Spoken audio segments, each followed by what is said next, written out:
ديكلاماسيون هي اللي بقات. خير خير خير خير خير، الحمد لله الحمد لله.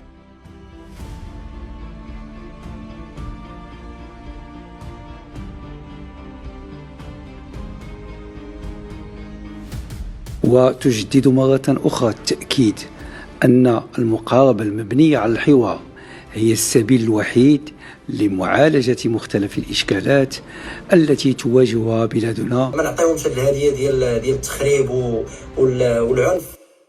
تعطلت بزاف باش ندير هذا الفيديو، ولكن ما بغيتش نطلع على الموجه ولا الترند اللي كاين دابا في المغرب ديال هذه الاحتجاجات. هذه الاحتجاجات اللي شافهم العالم ماشي فقط المغرب، في جل بقاع المغرب انطلقت واحد الاحتجاجات كاملين بصوت واحد ضد الصحه والتعليم باش يكونوا في ابهى واعلى المراتب، باش الناس يتكفؤوا ويكون عندهم واحد الصحه اللي تضمن لهم انهم يتعالجوا ويكونوا مزيان ويكونوا عندهم مستشفيات في المستوى وكتليق بالامراض وبالحوايج اللي كيتعرضوا لها الشباب والناس ديالنا في المغرب.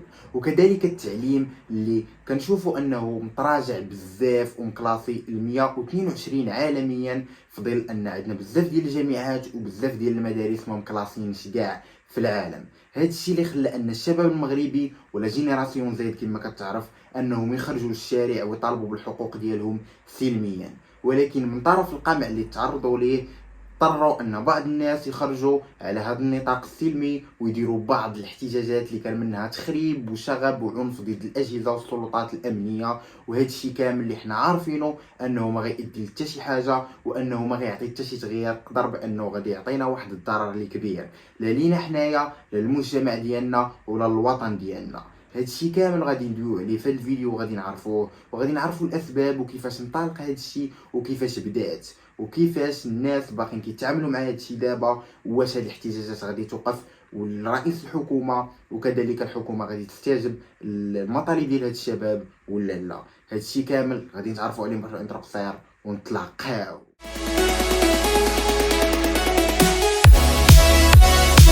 رجعنا لكم حنا انترو قصير ونبداو الفيديو ديالنا.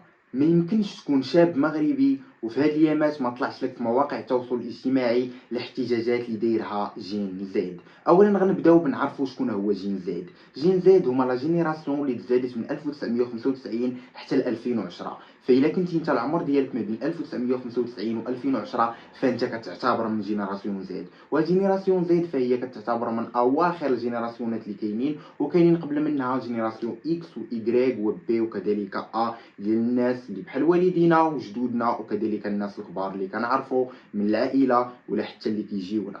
فهاد الشيء هو اللي خلى ان هاد الشباب انهم يخرجوا ويكون عندهم واحد الطاقه كبيره، بحيث ان جينيراسيون زيد كتمتع بواحد الطاقه كبيره، حيث معظم ديال هاد الناس اللي تزادوا ما بين 1995 حتى 2010 فهما شباب ومراهقين في العز ديال الشباب ديالهم. هاد الشباب اللي خرجوا الى الشارع بالضبط في نهار 27 و 28 باحتجاجات سلميه كيطالبوا بمنظومه تعليميه وصحيه في ابهى الحلول ديالها باش انهم يتعالجوا ويقراو واحد المراتب عليا ويكون عندهم واحد التمتع بواحد الصحه جيده وكذلك تعليم يكون في الكفاءات ويكون في اطار انه يكون يوصلهم لبزاف ديال الحوايج كيتمناوها. فهاد الجينيراسيون خرجت انها كطالب بالحق ديالها في جل بقاع المدن المغربية ولا في المملكة المغربية، من الرباط إلى طنجة ومن طنجة إلى وجدة ومن وجدة إلى القبيرة. كلشي خرج بصوت واحد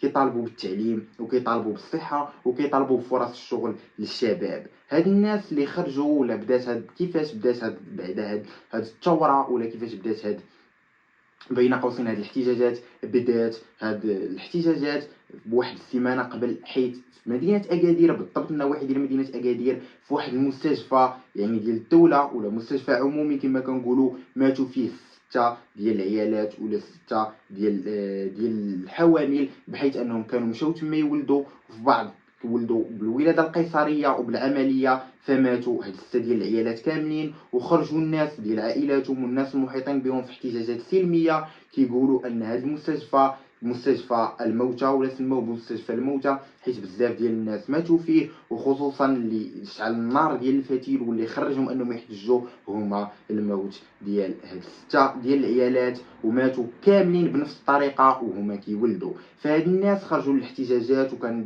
جل بقاع المدن المغربيه شافوهم في مواقع التواصل الاجتماعي وطلع تريند. فهادشي اللي خلى الشباب المغربي انه يزيد يطلع من هذا الحماس ديالو، انه يخرج لارض الواقع وحتى هو يطالب بالحقوق ديالو، الحقوق اللي كتكون سلميه، والحقوق اللي خصها تكون من البديهي انها تكون من الحوايج اللي متوفره ديجا بلا ما يخرجوا هاد الشباب المغربي للزنقه ويطالبوا بالحقوق ديالهم. فخرجوا هاد الشباب المغربي في نهار 26 و 27 و 28 كذلك مظاهرات سلميه، وحنا شفنا كاملين الفيديوهات ديال كيفاش داك الامن اعتقلهم، وكانوا بعض الاعتقالات تعسفيه وبعض الاعتقالات اللي كيستحقوا بصح انهم يعتقلوا داك الناس. ولكن المغزى من هادشي كامل هو ان الناس خرجوا في مظاهرات سلميه، ولكن كان واحد الطرف ديال القمع من طرف الامن، وكان كذلك بعض التجمهر ديال بعض الصحافه اللي كانت كتحاول تخسر هذه الصوره ديال هذه المظاهره السلميه، مما ادى الى شحنات كبيره يشحنوا بها هاد الشباب في هاد 3 ايام اللي تعرضوا فيها للقمع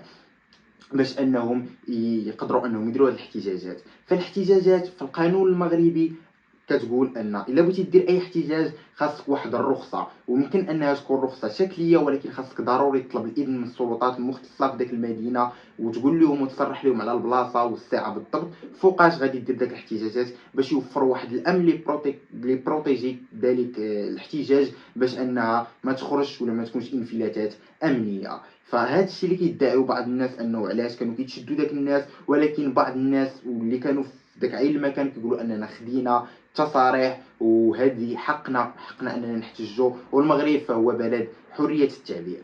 فهذا الشيء اللي خلى ان هاد الشباب يتشحن، وكنشوفوا ان البارح والبارح وحتى اليوم الله يحفظ ان الناس خرجوا وثاروا بعض الشباب وبداو كيديروا عمليه تخريب واسعه في جل بقاع المغرب، وخاصه اننا شفنا فيديوهات كتألم الناس ماتوا كاع في هذه المظاهرات في وجده داك 2 دراري اللي من بينهم طفل ولا الدري امين اللي تنقل من وجده الى الرباط باش انه يتعالج. وكيشوفوا ان واحد الفيديوهات مؤلمه انه البوليس داز ليه على رجلو، فما نقدروش نلوموا البوليس وما نقدروش نلوموا حتى داك الشباب حيت البوليس كثر عليهم الضغط وكيشوفوا ان اعمال التخريب والتشويش، فداروا داكشي اللي عليهم. وكان بعض التقصيرات صراحه منهم، وكانوا حتى بعض الانفلاتات الامنيه كبيره من هاد الشباب واللي تعداو على بزاف ديال المحلات التجاريه ديال الناس بحالهم، وعلى بزاف ديال الممتلكات العموميه والممتلكات ديال ولاد الشعب بالدارجه المغربيه. فكانوا بزاف ديال هاد الاعمال ديال التخريب، خاصه في القليعه اللي شفنا ان كان عمليه اطلاق النار حيت بعض الشباب بغاو يدخلوا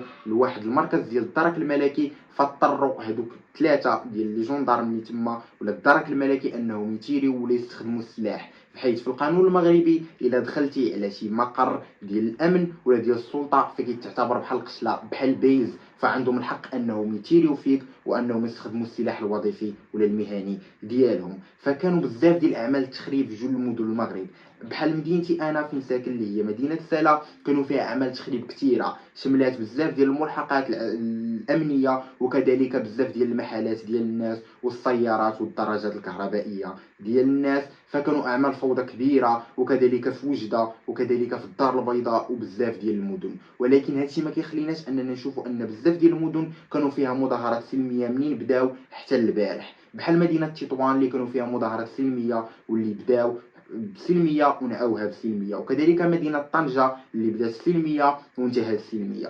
فانا الا سولتيني في هذا الشيء كامل على الراي ديالي غادي نقول لك الراي ديالي حنا كشباب مغربي وماشي حتى كشباب مغربي كمواطنون في دولة المغرب من حقنا اننا نطالبوا بصحة وتعليم افضل. ولكن هذا الشيء اللي شفنا ديال اعمال التخريب واعمال التكسير فراه ما غتفيدنا في والو، فاحنا اصلا كنطالبوا بصحة وتعليم ما احسن، وانت كتزيد انك تخرب واحد الحوايج اللي خاصهم سنوات عاوتاني باش يتصلحوا وكتزيد تضرب في هذا الشيء، فراه كتبين لهم ان الصحة ديجا عندك وانك ديجا قادر انك دير هذا الشيء. كان هذا هو الفيديو ديالنا، كنتمنى انني نكون وصلت الصوت ديالي بواحد الطريقه اللي تكون مزيانه، وشرحت لكم علاش تعطلت انني نوصل هذا الفيديو ونوصل الصوت ديالي. نتلاقاو في الفيديو الجاي. بيس.